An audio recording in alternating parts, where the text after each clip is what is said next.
बतावेगी कि जब कीर्तन भजन हो तो ताली बजावे चाहिए। काहे से कि ताली बजौले से जितना गलत लेखा हाथ में बा, लेकिन भजन उतना साधारण बा। अगर ठेला पे लोग जाता, दुकानदार से पूछा था भाई केरा का रेट बा, तो कहिए देखो वो 40 रुपया बा, वो 20 रुपया बा। अब तक कहीं 20 रुपया ना कहीं खाए खाए के मतलब सत्यनारायण भगवान के कथा सुनतनी हुई में चढ़ावे को बात खाए करे तो 40 वाला में से ले लेते हम तो तनी कथा वो में चढ़ावे बात जो तो हम भक्ति करो वही तरह भगवान हम को दर्शन आज समैया रे आई समैया एक दिन बदल के रही छोड़ी दे चिड़ैया रे चरवा के आना, छोड़ी दे चिड़ैया रे चरवा के आना।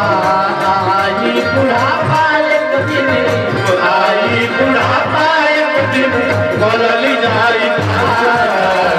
छोड़ी दे चिड़ैया रे चरवा के आना, छोड़ी दे चिड़ैया रे चरवा के आना, छोड़ी दे चिड़ैया रे चरवा के आना।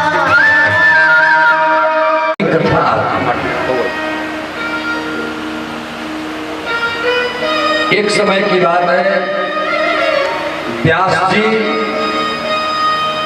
चले जा रहे थे। रास्ते में एक छोटा सा रेंगता हुआ कीड़ा बड़ी तेजी से सड़क पार कर रहा था। व्यास जी ने उस कीड़े से पूछा, अरे भाई रास्ता है, थोड़ा आराम से पार करो, सड़क को धीरे से पार करते हैं।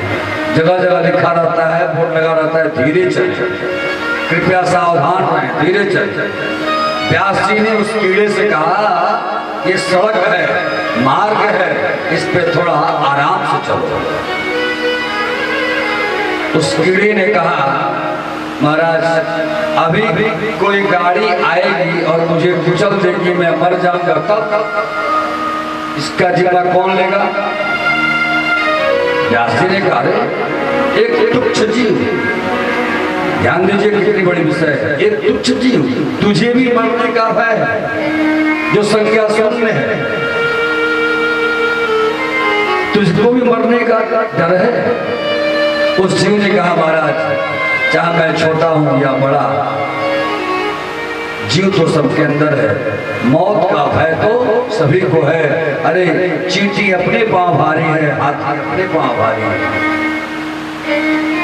व्यास जी ने कहा, चलो तुमको मेरे दर्शन हुए और मैं तुझे अपने ही सामने मरने देता हूं और तुम्हारा अगला जन्म सुधारता हूं। व्यास जी ने उस कीड़े को दिव्य उपदेश दिया है और समय आया है, एक गाड़ी आई है और उस कीड़े को कुचल दी है। वह कीड़ा मरा है और वह जीव अगले जन्म में मैत्रा और कौसारण के यहाँ जन्म लिया। कौसारण ऋषि हैं, मित्रा ऋषि पत्नी है। मित्रा के उदर से जन्म होने के नाते इनका नाम मैत्रेय महामुनि पड़ा। पराशर जी के प्रमुख शिष्यों में से एक हुए। पराशर जी ने मैत्रेय महामुनि को विष्णु पुराण का ज्ञाता बनाया। ये प्रमाण विष्णु पुराण में मिलता है। भागवत जी में मैत्रेय महामुनि का कोई चरित्र नहीं है। इस तृतीय सर्ग में विदुर और मैत्रेय उपदेश के साथ ही मैत्रेय जी का क्या कहते हैं, उसका अभिनय यही रुक जाता है, आगे और कहीं नहीं मिलता। बोलो भगवत वत्सल भगवान की। उपदेश के संदर्भ में मैत्रेय महामुनि ने विदुर जी को सृष्टि विस्तार की कथा सुनाई। सृष्टि विस्तार आप सभी जानते हैं, श्री हरि विष्णु के नाभि कमल से ब्रह्मा जी का प्राकट्य हुआ। ब्रह्मा जी को जिम्मेदारी दी गई, आप सृष्टि का विस्तार करो। ब्रह्मा जी ने सर्वप्रथम सनक सनंदन सनातन संत कुमार चारों ऋषि कुमारों को जन्म दिया। उन ऋषि कुमारों के जिम्मे सृष्टि विस्तार की जिम्मेदारी दी गई। उन ऋषि कुमारों ने हाथ जोड़ लिया, हमें तो भगवान का भजन करना है, हम संन्यास धर्म को स्वीकार करेंगे, हमें गृहस्थ जीवन से कोई मतलब नहीं है।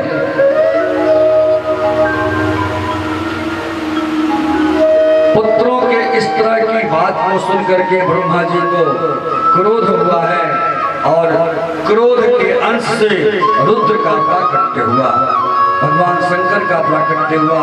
भगवान शंकर के जिम्मे सृष्टि की जिम्मेदारी दी गई। भगवान शंकर अपने अनुरूप सृष्टि का विस्तार करने लगे। भूत प्रेत हाकनी डाकनी, ब्रह्मा जी ने रोका, अरे रुको रुको, ऐसी सृष्टि नहीं करनी। भगवान भोलेनाथ यही चाहते थे, ब्रह्मा जी ने रोका और भगवान भोलेनाथ रुक गए और समाधिस्थ होकर के भगवत भजन करने लगे। अब की बार ब्रह्मा जी ने अत्रि, अंगिरा, पुलहस, क्रतु आदि आदि 10 ऋषि कुमारों को प्रकट किया है। अपनी वाणी से ब्रह्मा जी ने परम सुंदरी सरस्वती को प्रकट किया और अपनी छाया से कर्दम महामुनि को प्रकट किया है। समय आया है, अपने वामांग से एक कन्या को और दक्षिणांग से एक पुरुष को जन्म दिया। नाम पड़ा मनु और शत्रुपा। मनु शत्रुपा से हम मानव सृष्टि का विस्तार हुआ। मनु महाराज की सर्वप्रथम 5 संतानें होती हैं। 3 बेटियां और 2 बेटे होते हैं। आकृति, देवहूति, प्रसूति 3 बेटियां होती हैं। प्रियव्रत और उतानपाद 2 पुत्र होते हैं। इन 5 संतानों से ही सृष्टि का विस्तार आगे बढ़ा। मनु महाराज की जो देवहूति नाम की जो बेटी है, उनका विवाह कर्दम महामुनि के साथ हुआ।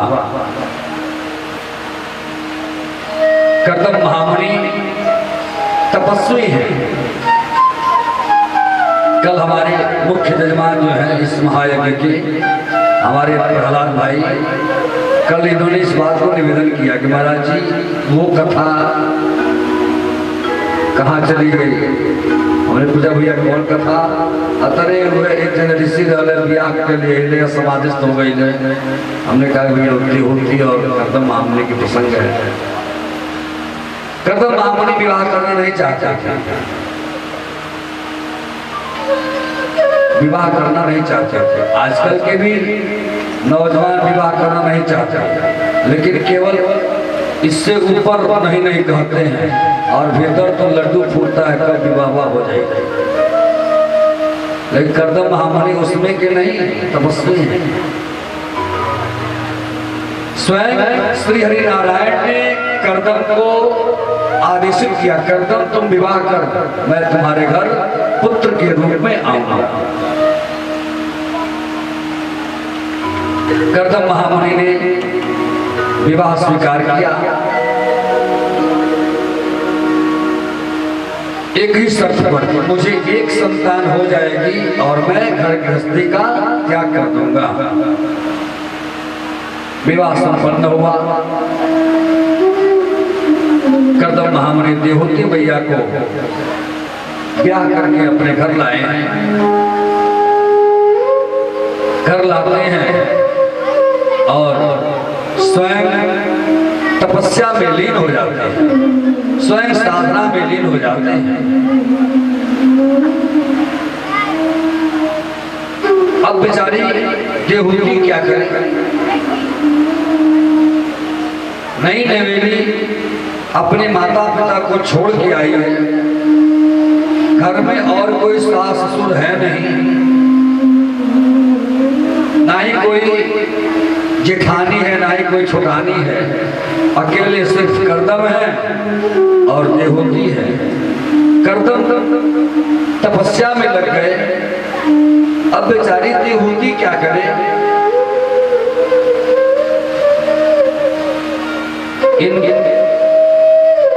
इन माताओं से पूछना है, इन बहनों बेटियों से पूछना है, यदि तुम्हारे साथ ऐसा हो तो क्या करोगे आज का दिन? ब्याह करके कोई लाए और माला जपने लगे, तपस्या करने लगे, घर में और कोई ना हो तो आप क्या करोगे? आजकल की ये बहनें तुरंत फोन करेंगी अपने घर, बाबूजी विवाह कहाँ कर दिए, जल्दी डिवोर्स पेपर लेकर के आइए, इसके साथ मुझे नहीं रहना है। ये तो साधु निकला, साधु। हाँ, तुरंत फोन करके। और माता पिता भी आजकल के वैसे ही हैं, एक फोन पर रुक बेटी खबरों बताओते बानी का करिए, रुक जो अब आवते बानी। प्रियात्मा बंधु, देहूती मैया का चरित्र अनुकरणीय है, अनुकरण करिए। देहूती मैया करदम महामुनि तपस्या कर रहे हैं और देहूती मैया ने अपने साज श्रृंगारों को उतार दिया है। जो 16 श्रृंगार से सज धज करके अपने माँ के घर से आई थी, उस श्रृंगार का त्याग किया है और करदम महामुनि तपस्या कर रहे हैं। देहूती मैया अपने पति की साधना में सहायता पंखा झेल रही है, कहीं मेरे पति को साधना में कोई व्यवधान न आ जाए, इसलिए पंखा झेल रही है। हजारों वर्ष व्यतीत हो गए, देहूती ने इंतजार किया, प्रतीक्षा की। आज की माताएं, आज की बहनें प्रतीक्षा नहीं करती जी, तुरंत मामला कोर्ट में चला जाता।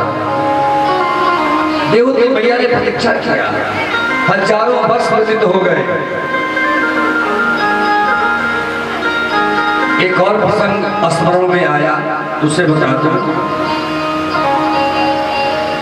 गुप्ता काका जी, ये तो भागवत का विषय रहा। एक दृष्टांत मुझे मिला।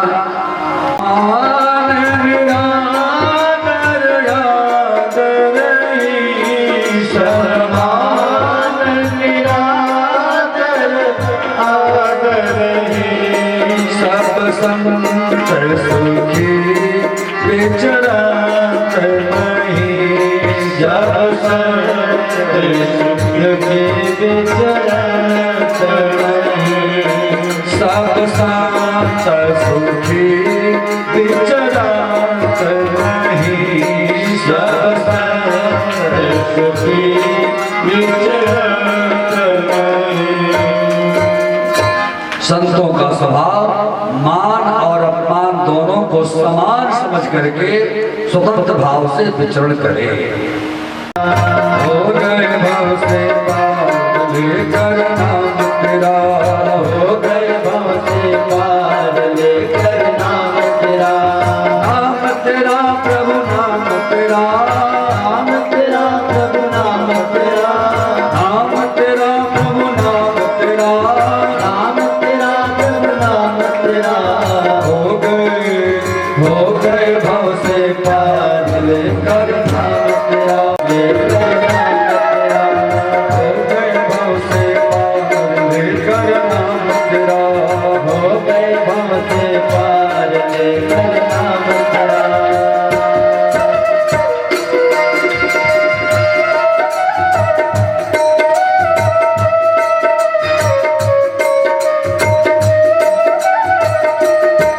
जय हो।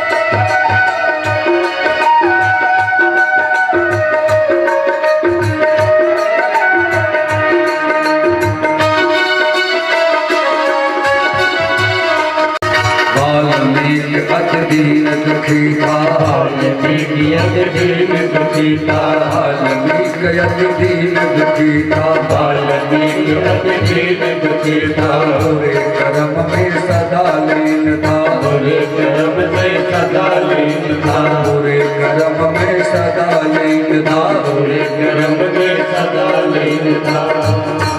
करे रामायण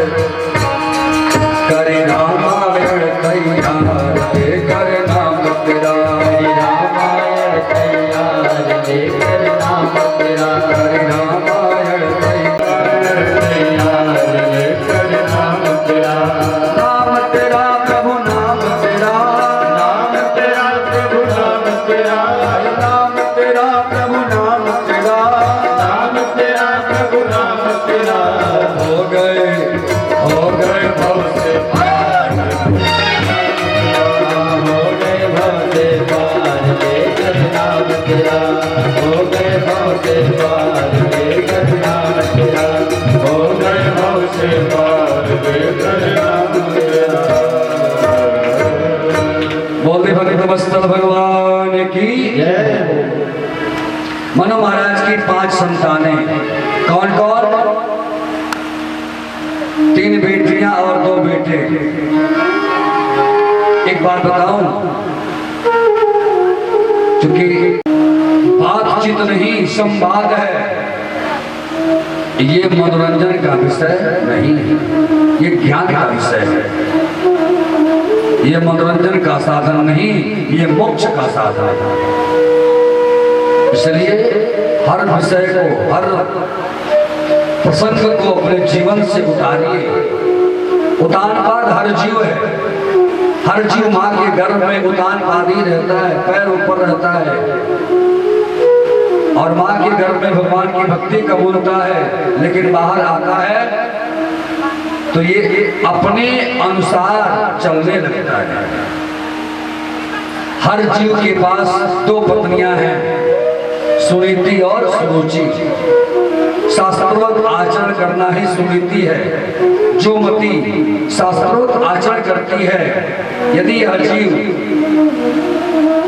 अपने आप के शास्त्रों में लगाएगा तो उसकी मति सुनीति होगी, और यदि यह जीव स्वरुच्यानुसारेण अपनी रुचि के अनुसार यदि कार्य करेगा तो उसकी मति सुरुचि बनेगी। जीव जब सुनीति का सहारा लेगा तो ध्रुव जैसे पुत्र को जन्म देगा। प्रिया बंधुओं, राजा उतानपाद की 2 पत्नियां सुरुचि और सुनीति। सुनीति के हैं ध्रुव जी। सुनीति शास्त्रवत आचरण करती है, धर्मवत व्यवहार करती है, पति प्रिया है, धर्म प्रिया है, कामकेली प्रिया है। सुरुचि इन विचारों से विपरीत है। सुरुचि सुनीति से बड़ा द्वेष करती है, ईर्ष्या करती है। सुरुचि सुनीति दोनों का विचार अलग अलग है, दोनों 2 विचारधाराएं हैं। महाराज,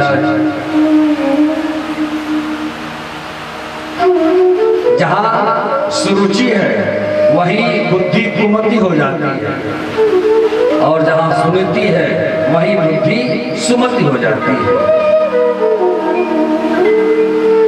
हम लोग अक्सर सुना करते हैं, मेरे पिताजी का एक प्यारा भजन है, कुमति। पिताजी हर मन से ये भजन जरूर गाया करते थे। कुमतिया दारुण नित ही बड़े रे, कुमतिया दारुण नित ही बड़ी रे, कुमतिया दारुण नित ही बड़े रे, कुमतिया दारुण नित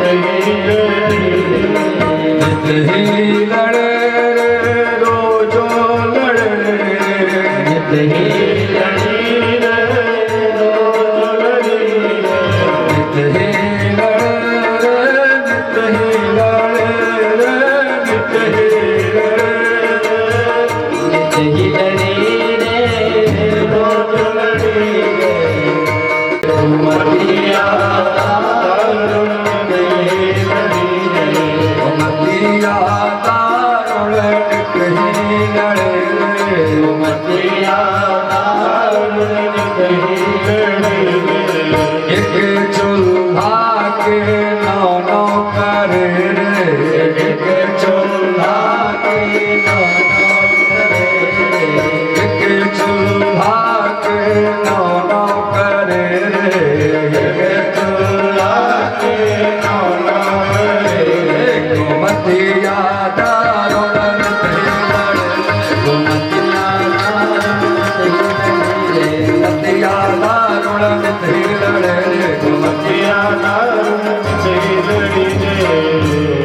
इसलिए अपने मन में कुमति को उपजने मत दीजिए, बलपूर्वक कुमति को दबाइए, सुमति का सहारा लीजिए और ध्रुव जैसे पुत्र को जन्म दीजिए। एक रोज ध्रुव जी अपने पिता की गोद में बैठना चाहते हैं। सुरुचि बगल में खड़ी है, ध्रुव जी के बाप को पकड़ करके दूर फेंक देती है। अरे जा, पिता के गोद में बैठने लायक तो नहीं है, तुझे यदि पिता के गोद में बैठना है तो जाओ तपस्या करो, तपस्या करके अपने प्रभु से वर मांगो। क्या तुम्हारा जन्म मेरे कोख से हो। आज सुरुचि यहाँ ध्रुव जी का अपमान नहीं कर रही है, आज सुरुचि यहाँ सीधे भगवान को चैलेंज दे रही है। जाओ तपस्या करो, वर मांगो, तुम्हारा जन्म मेरे उदर से, मेरे गर्भ से। ध्रुव जी चेहरा लटक गया, वापस आते हैं। जैसे किसी विषैले सर्प के अंदर विष तो है लेकिन उसकी कमर टूट गई हो, फुफकार नहीं मार सकता। ध्रुव जी वैसे विचलते हुए मन से चले आ रहे हैं। सुनीति माँ के पास जाते हैं। मैया, क्या पिता के गोद में बैठने के लिए तपस्या करना पड़ेगा? सुनीति मैया ने कहा, हाँ बेटा, पिता के गोद में बैठने के लिए तो तपस्या करना ही पड़ेगा। जो जगत का पिता है उसके गोद में बैठने के लिए तपस्या करना ही पड़ता है। सुरुचि मैया के बाग बाणों से व्यथित है ध्रुव जी, अपनी माँ को सारी वेदनाएं बताते हैं, लेकिन सुनीति ने एक बार भी सुरुचि के प्रति कोई प्रतिकार वचन नहीं कहे। आज की माएं होती, यदि बड़ी माँ कुछ कह दे बेटे को तो छोटी माँ उस बेटे के लिए लड़ जाती है। काहे कह दो, हमार लड़का हमार कमाई खाता, तू क्यों डांटा? सुनीति मैया ने एक बार में सुरुचि के प्रति अपमानित वचन नहीं कहे और यहाँ तक कि समझा रही है, बेटा सही ही तो कहा है,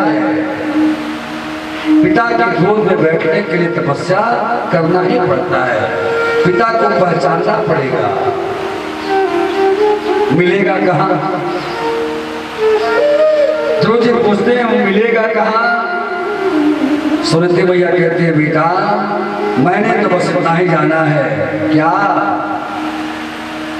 मैंने तो इतना ही जाना है, हरि व्यापक सर्वत्र समाना, हरि व्यापक सर्वत्र समाना, हरि व्यापक सर्वत्र समाना, हरि व्यापक सर्वत्र समाना, प्रेम प्रकट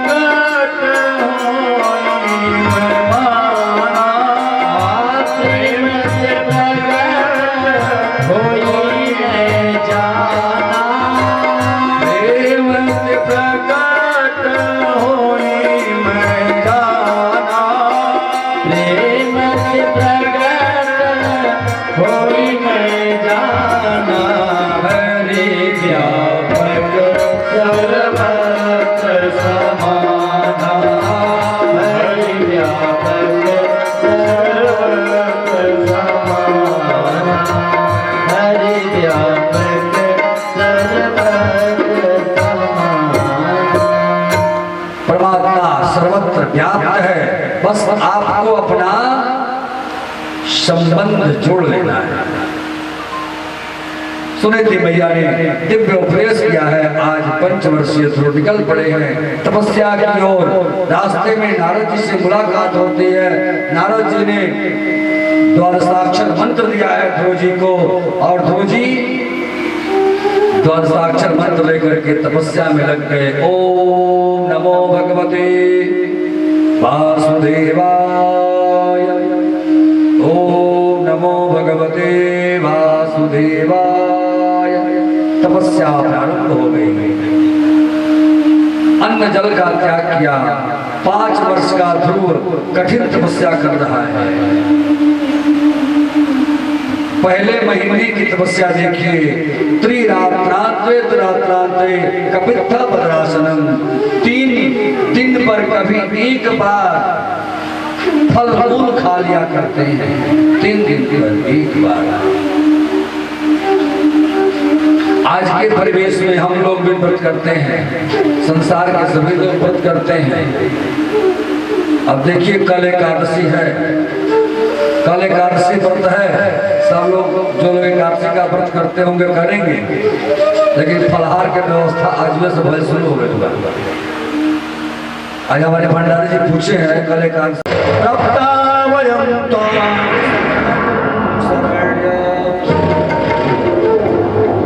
हे प्रभु शरणागत की रक्षा हो। सारे देवता जाकर के श्री विष्णु के चरणों में गिर गए, सरकार शरणागत की रक्षा हो। भगवान ने पूछा क्या हुआ? अरे सरकार, पूरा वायुमंडल, पूरा आकाश मंडल, पूरा पृथ्वी मंडल वो ऑक्सीजन विहीन हो गया है, प्राण वायु विहीन हो गया है। किसने किया? अरे सरकार आपका भक्त ध्रुव ने किया। भगवान कहते अच्छा ऐसी बात है, अच्छा डरो नहीं, डरो नहीं, आप लोग हमारे शरण में आ गए हो, शरणागत की रक्षा होगी। और भगवान नारायण स्वयं चल पड़े हैं कहाँ? ध्रुव की तपस्या को देखने। आज भगवान नारायण ध्रुव की तपस्या पर प्रसन्न होकर के ध्रुव जी को दर्शन देने नहीं जा रहे, आज ध्रुव जी की कठिन तपस्या को देखने स्वयं भगवान पहुंचे। भगवान पहुंचे हैं, ध्रुव जी की आंखें बंद हैं। ओम नमो भगवते वासुदेवाय। तपस्या चल रही है, भगवान सामने खड़े हैं, ध्रुव जी की आंखें बंद हैं। हम सभी भक्त जाते हैं भगवान के दरवाजे पर, भगवान से प्रार्थना करते हैं सरकार दरवाजा खोलिए। आज स्वयं नारायण खड़ा है और भक्त से प्रार्थना कर रहा है, ध्रुव आंखें खोलो, आंखें खोलो। वारे ध्रुव, आज ध्रुव आंखें नहीं खोल रहे, उनके मना पटल पे भगवान की झांकी समाहित है, देख रहे हैं, दर्शन कर रहे हैं, तपस्या कर रहे हैं। भगवान समझ गए और अपनी माया से भगवान ने ध्रुव के मना पटल पर जो झांकी बनी थी उसको गायब किया है। ध्रुव की आंखें खुली, ध्रुव देखते हैं, अरे जो दिव्य झांकी वाकी में अंदर देख रहा था वही बाहर दिखा। संजीवयत्यखिल शक्तिधरः सुधाम्ना अन्याश्च हस्तचरण श्रवणात्वगादिनी प्राणा नमो भगवते पुरुषाय तुभ्यं। हे प्रभु, आपने मेरी सोई वाणी को जगा दिया, शिथिल इंद्रियों को आपने जगा दिया, इसलिए हृदय की गहराइयों से आपको बार बार प्रणाम है। मोकम करोति वाचालम पंगुम लंघयते गिरिं यत् कृपातमहं वन्दे परमानंद माधवम्। सज्जनों, भगवान की कृपा जिस पर हो जाए तो गूंगा भी बोल सकता है, लंगड़ा भी पर्वत लांघ सकता है और अंधे को सब कुछ दिखाई दे सकता है। इस प्रकार ध्रुव जी तपस्या करके भगवान को प्राप्त किए हैं। जहाँ का मिले ना मिले मुझे तेरा सहारा सदा चाहिए आसरा इस जहां का मिले ना मिले मुझको तेरा सहारा सदा चाहिए आसरा इस जहां का मिले ना मिले मुझे तेरा मिले ना मिले।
मेरी चाहत की दुनिया बसे ना बसे मेरी चाहत की दुनिया बसे ना बसे मेरे दिल में बसेगा तेरा चाहिए मेरी चाहत की दुनिया बसे ना बसे मेरे दिल में बसेगा तेरा चाहिए आसरा इस जहां का मिले ना मिले।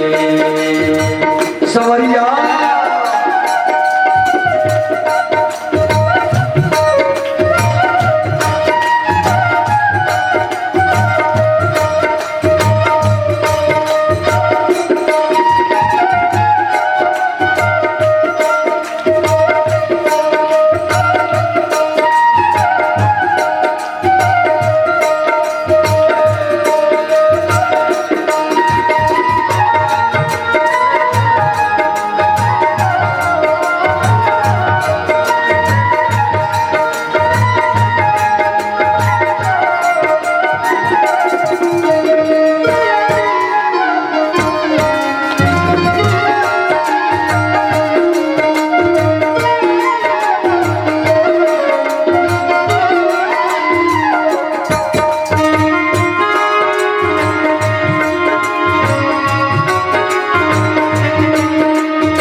मुसीबत है अब तो संभाल हर कदम पर मुसीबत है अब तो संभाल आओ मेरे आओ मेरे थके हैं चले ना चले पाव मेरे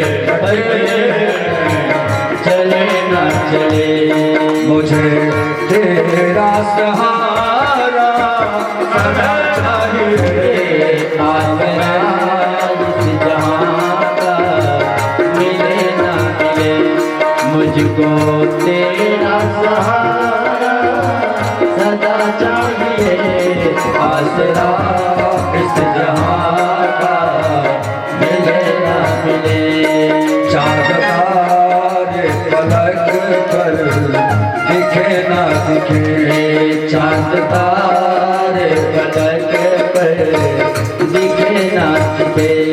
मुझे तेरा नजारा सदा चाहिए।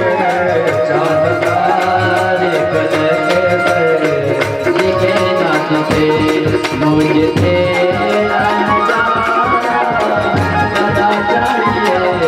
आज रात इस जहां का मिले ना मिले, आज रात इस जहां का मिले ना मिले। बोले भक्तवत्सल भगवान की जय हो। ध्रुव को भगवान ने भेजा है, जाओ राज्य करो, समय आएगा, मेरी आज्ञा है, समय आएगा तुम मेरे धाम को आओगे। भगवान की आज्ञा मान करके ध्रुव जी अपने राज्य में आते हैं। ध्रुव जी का दिव्य स्वागत हुआ है। उतानपाद ध्रुव जी को सत्ता का भार सौंप करके स्वयं उतानपाद संन्यास धर्म को ग्रहण करते हैं, तपस्या की ओर चले जाते हैं। समय आया है, ध्रुव जी का विवाह हुआ है। इला और भ्रमी नाम की दो कन्याओं से विवाह हुआ है। उत्कल और वत्सल नाम के दो पुत्र हुए हैं इनके। इनका जो बड़ा भाई है उद्धम, लड़ाई में यक्षों के द्वारा मारा गया है। ध्रुव जी अपने भाई का बदला लेने के लिए यक्षों से युद्ध किए हैं। पितामह ब्रह्मा ने रोका है, बेटा राम लखन चारों भैया पिया संग हरती उतारो। राम लखन चारु भैया सिया संग आरती उतारो जी।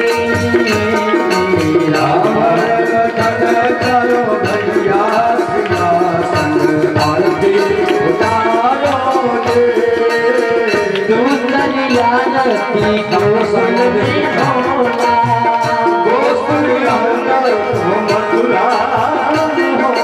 मथुरा में होला, हो गोकुला में होला।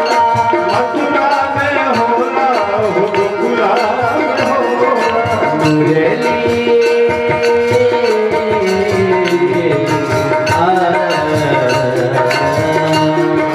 मुरली के बजवैया राधा संग आरती उतारो जी।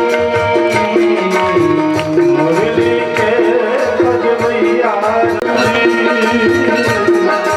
राम लखन चारु भैया सिया संग आरती उतारो जी।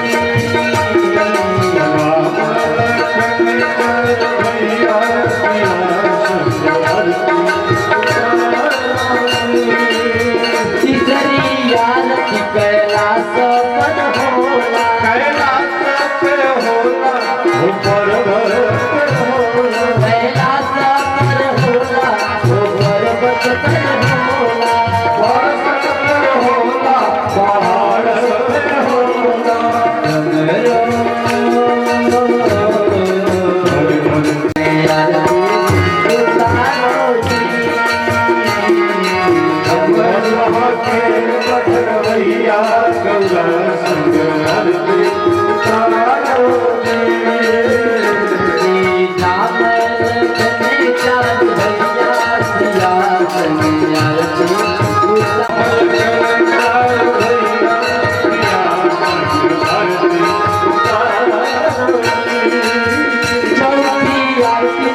पागल में होला, राजा पागल हो सब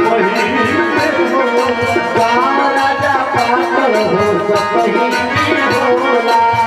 यही जा होला दुआर में शपथ संग काली मैया सिया करुणा